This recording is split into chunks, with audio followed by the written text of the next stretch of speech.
കൊണ്ടില്ല. മുള്ളൻകണ്ടിപ്പുഴയ്ക്കപ്പുറമുള്ളവർക്ക് അക്കാലത്ത് പുഴ മുറിച്ചു കടന്ന് മാത്രമേ പടിഞ്ഞാറത്തറ പട്ടണത്തിലെത്താൻ കഴിയുമായിരുന്നുള്ളൂ. ഇതിനൊരു പരിഹാരം തേടി 1979 കുറ്റ്യാംവയൽ, കാപ്പിക്കളം, പന്തിപ്പൊയിൽ പ്രദേശങ്ങളിലെ നാട്ടുകാർ പടിഞ്ഞാറത്തറ പഞ്ചായത്ത് അധികൃതരെ സമീപിച്ചു. പടിഞ്ഞാറത്തറ പഞ്ചായത്തിന്റെ മേൽനോട്ടത്തിൽ ഒരു കമ്മിറ്റി രൂപീകരിച്ച് അന്നത്തെ പൊതുമരാമത്ത് മന്ത്രിയായിരുന്ന PK ബാവയ്ക്ക് മുള്ളൻകണ്ടിപ്പുഴയിൽ ഒരു പാലം നിർമ്മിക്കണമെന്ന നിവേദനം സമർപ്പിച്ചു.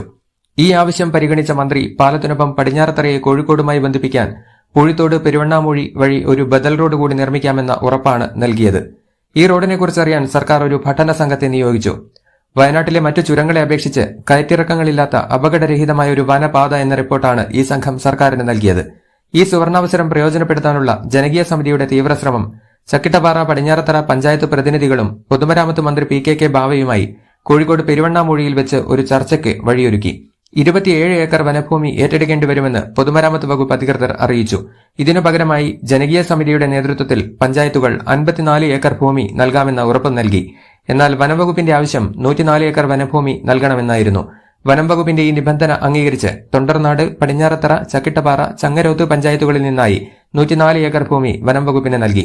സൗജന്യമായി സ്വമേധയാ ഭൂമി നൽകിയ സ്വകാര്യ വ്യക്തികൾ ഏറെയുണ്ട് ഇരു ജില്ലകളിലും. സംസ്ഥാന സർക്കാർ ബജറ്റിൽ റോഡ് നിർമ്മാണത്തിനായി അന്ന് 9 കോടി രൂപ നീക്കിവെച്ചു. അന്നത്തെ മുഖ്യമന്ത്രി K കരുണാകരൻ പടിഞ്ഞാറത്തറയിൽ റോഡിന്റെ നിർമ്മാണോദ്ഘാടനം നിർവഹിച്ചു. 12 മീറ്റർ വീതിയിലുള്ള റോഡ് നിർമ്മാണം പൂഴിത്തോട് നിന്ന് വനാതിർത്തി വരെയും പടിഞ്ഞാറത്തറ മുതൽ കുറ്റ്യാംവയൽ വരെയും എത്തിയപ്പോൾ അന്നത്തെ വയനാട് ജില്ലാ വനംവകുപ്പ് മേധാവിയുടെ നിർദ്ദേശത്തെ തുടർന്ന് വനംവകുപ്പ് നിർമ്മാണം തടസ്സപ്പെടുത്തി. റോഡ് വനത്തിലൂടെ കടന്നുപോകുന്നത് ആനത്താരയെ പ്രതികൂലമായി ബാധിക്കുമെന്നും മൃഗങ്ങളുടെ ആവാസ വ്യവസ്ഥയ്ക്ക് വിഘാതമാവുമെന്നും സസ്യങ്ങളുടെയും വൃക്ഷങ്ങളുടെയും നാശത്തിന് കാരണമാവുമെന്നുമുള്ള വിചിത്രമായ റിപ്പോർട്ടാണ് കേന്ദ്ര വനമന്ത്രാലയത്തിനായി വയനാട് DFO നൽകിയത്. പ്രസ്തുത റോഡ് നിർമ്മാണത്തിനായി നഷ്ടമാവുന്ന 52 ഏക്കർ വനഭൂമിക്ക് പകരം 104 ഏക്കർ വനഭൂമി ഏറ്റെടുത്ത ഇതേ വനംവകുപ്പിന്റെ ജില്ലാ മേധാവി തന്നെയാണ് ഇങ്ങനെയൊരു റിപ്പോർട്ട് കേന്ദ്ര മന്ത്രാലയത്തിന് കൈമാറിയത് എന്നതാണ് വൈരുദ്ധ്യം. ഇതിനകത്ത് അന്നായിരുന്ന DFO റിപ്പോർട്ട് എഴുതി വെച്ചെങ്ങനെയാണെന്ന് വെച്ചാൽ അവിടെ അപൂർവമായ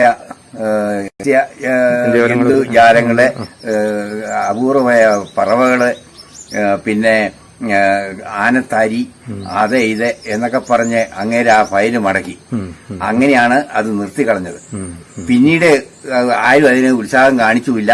പല സമരങ്ങളും, നിരാഹാര സമരം എല്ലാം നടന്നു. പക്ഷെ അതുകൊണ്ടൊന്നും അത് ഉപകാരത്തെ കൊണ്ടില്ല.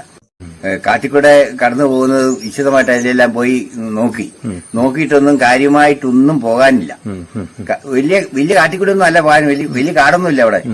ഈ റോഡ് കടന്നു പോകുന്ന വഴിക്ക് വെറും നിസ്സാര സ്ഥലം 10-30 കലുങ്കും ഒരു പാലേ കാര്യമായിട്ടുള്ളൂ. ചുരുങ്ങിയ ചെലവിൽ നടക്കും. അതെ, ചുരുങ്ങിയ ചെലവിൽ കാര്യങ്ങൾ നടക്കുന്ന ഭയങ്കര